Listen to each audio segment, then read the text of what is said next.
Hello everyone, hello to our teachers and our future teachers. So for today's video guys, meron akong i-share sa inyo na isang napakagandang educational platform kung saan pwede natin gamitin para sa ating mga klase o sa sarili nating pag-aaral. At ito ay ang Planeta 42. Tuturuan ko rin kayo kung paano i-assign ang mga activity or games dito papunta doon sa ating mga Google Classroom para sa ating mga estudyante. Pero bago ang lahat, ano nga ba ang Planeta 42? Ang Planeta 42 ay isang online educational platform kung saan pwede kang matuto ng iba't ibang topic sa iba't ibang mga subject gaya ng science, math, geography, at language at marami pang iba habang naglalaro. Yes, tama ang narinig nyo. It is learning through playing. So, paano nga ba i-access itong Planeta 42? Napakadali lang.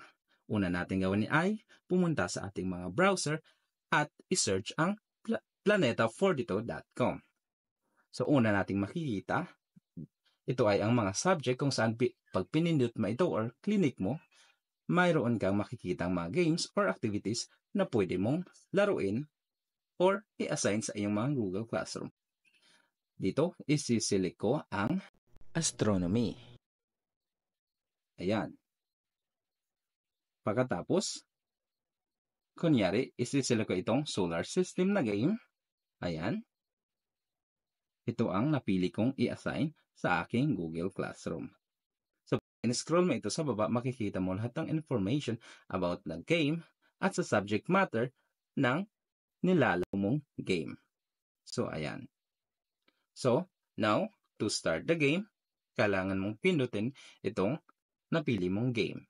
At saka, lalabas na yung start at pindutin mo lang yan para makapagsimula ka na ng iyong paglalaro. So, ayan dito, susubukan kong laruin ang napili kong activity or game. So, ayan.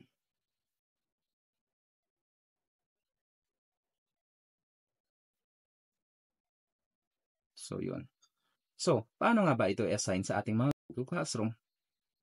Napakadali lang.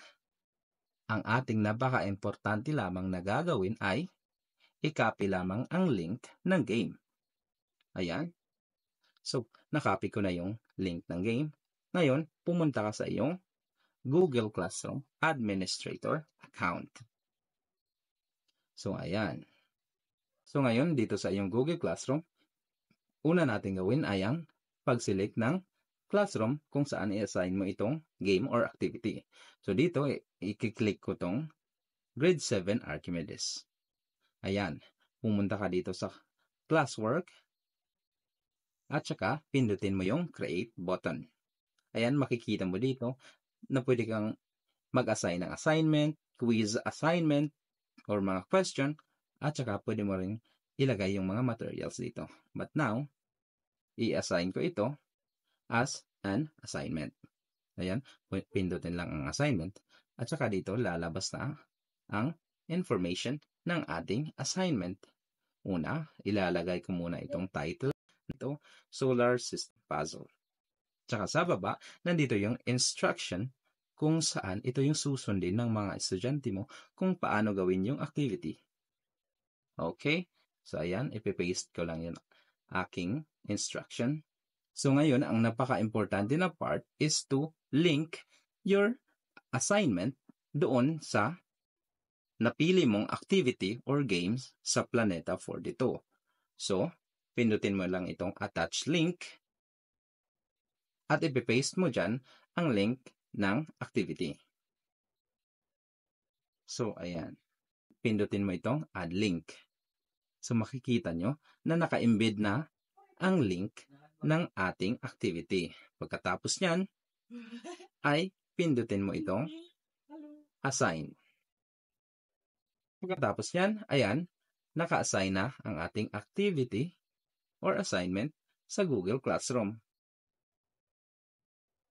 So, ayan, makikita nyo dito na nagre-reflect na yung ating activity from Planeta 42.